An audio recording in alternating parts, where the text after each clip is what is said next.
বাহ, দাদা, এটা কি সুন্দর। আপনার মেয়ে কিন্তু বড্ড মিষ্টি এবং সাংসারিকও।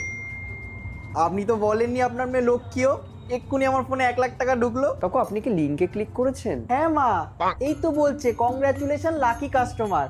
আমার কিন্তু আগে এত লাখ ছিল না, এই তোমাকে দেখতে এসে হলো। ওটা স্ক্যাম কাকু। আমার ফোনেও তো এসেছিল, আমি লিংকে টাচ করেছি। মেয়ে তো এয়ারটেলের সিম ভরে দিয়েছে, সাথে সাথে ব্লগ দেখাচ্ছে আমায়।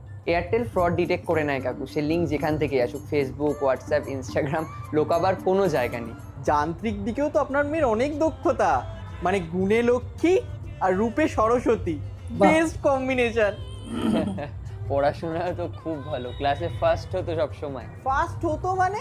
ও আমার বাড়িতে গিয়েও পড়াশোনা করবে, এমএ করবে, বিএ করবে, পিএইচডি করবে। বাহ বাহ বাহ বাহ, দেখ তোর তো কপালই খুলে গেল রে। কপাল খুললো না বন্ধ হলো আমার। আরে আমি তো পড়াশোনা করবো না বলেই বিয়েটা করতে চাইছিলাম। Right. আজকে